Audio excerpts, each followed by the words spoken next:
Hello guys, આજના અમારા નવા વ્લોગમાં તમારું હાર્દિક સ્વાગત છે। આજે આપણે ધોરણ 9 વિજ્ઞાન પ્રયોગ પોથી તેનો અભ્યાસ કરીશું।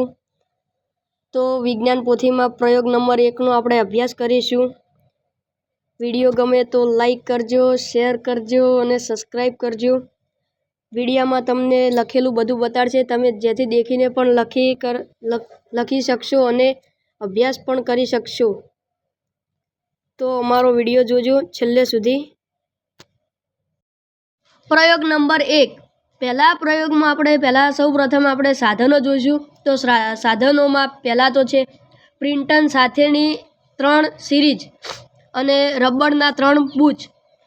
પદાર્થો જોઈએ ત્યારે હવા, પાણી, ચોકનો ભૂકો, પેટ્રોલિયમ જેવી વેસેલાઇન। તો હવે આપણે આકૃતિ જોઈ લેશું। આ આકૃતિ બતાવેલ છે તે પ્રમાણે આપણે આકૃતિ દોરવાની રહેશે। આકૃતિમાં પ્રિન્ટર, સિરીઝ, ઘનનીત, હવા, રબરનો બુચ। આકૃતિ નંબર બી પ્રિન્ટર, સિરીઝ, પાણી, રબરનો બુચ અને આકૃતિ નંબર સી ચોકનો ભૂકો। એ રીતે અહીં આપણે આકૃતિ દોરવાની છે, જ્યાં તમારી પ્રયોગ પોથીમાં ખાલી જગ્યા આપેલી હશે ત્યાં। તો હવે આપણે પ્રયોગ પદ્ધતિ જોઈ લેશું। 1 નંબર 100 મિલીલીટરની 3 સિરીઝ લો, તે દરેકના શીર્ષ ભાગને રબરના બુચથી બંધ કરી દો। નંબર 2 દરેક સિરીઝના પિસ્ટનને કાઢી લો। નંબર 3 પ્રથમ સિરીઝમાં કંઈ જ ભરશો નહીં, આમ પ્રથમ સિરીઝમાં હવા છે। નંબર 4 સિરીઝના પ્રિન્ટરની ગતિશીલતા સરળ બનાવવા માટે તેની સપાટી પર થોડું વેસેલાઇન લગાવો। નંબર 5 હવે દરેક પ્રિન્ટરને સિરીઝમાં નાખો।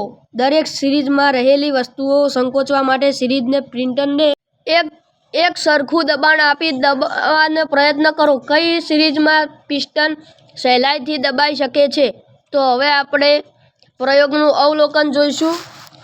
નંબર 1 હવા ભરેલી સિરીઝમાં પિસ્ટન સરળતાથી દબાય છે। નંબર 2 પાણી ભરેલી સિરીઝમાં પિસ્ટન કૂવા ભરેલી સિરીઝમાં ઓછું સરળતાથી દબાય છે।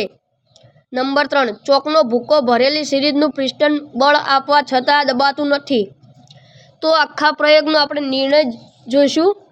આ પ્રયોગ પરથી પદાર્થની અવસ્થા અને તેનું સંકોચન જાણી શકાય છે। આ પ્રયોગની આપણે હવે જ્ઞાન ચકાસણી કરીશું। નંબર 1 દ્રવ્યમાં કઈ ભૌતિક અવસ્થામાં તેને ચોક્કસ આકાર હોય છે? તો જવાબ છે ઘન। નંબર 2 નીચે પૈકી કયું વિધાન વાયુ દ્રવ્ય માટે ખોટું છે? તેનો જવાબ છે એ આંતરવાણીય બળ મહત્તમ હોય છે। નંબર 3 તાપમાન વધારો કરતાં દ્રવ્યમાં શો ફેરફાર થાય છે? તો જવાબ છે નંબર સી કદ વધે છે। નંબર 4 દ્રવ્યની કઈ અવસ્થામાં સંકોચનશીલતાનો ગુણ વધારે હોય છે? તેનો જવાબ છે સી વાયુ। નંબર 5 દ્રવ્યની પ્રવાહી અવસ્થામાં ઘન અવસ્થાના રૂપાંતરને શું કહે છે? તો જવાબ છે સી ઠારણ। ખાલી જગ્યાઓ પૂરો। 1 ઘરેલું ઇંધણ ખાલી જગ્યામાં સંકોચનશીલતાનો ગુણધર્મમાં ઉપયોગ થાય છે, તો એલપીજી। નંબર 2 પ્રવાહીની સરખામણીમાં વાયુની દમનીયતા ખાલી જગ્યા હોય છે વધુ। નંબર 3 પદાર્થના પ્રતિ એકમ કદના દળને ખાલી જગ્યા કહે છે, તો ઘનતા।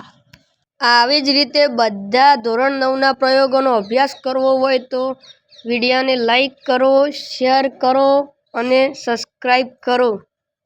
જય હિન્દ મિત્રો।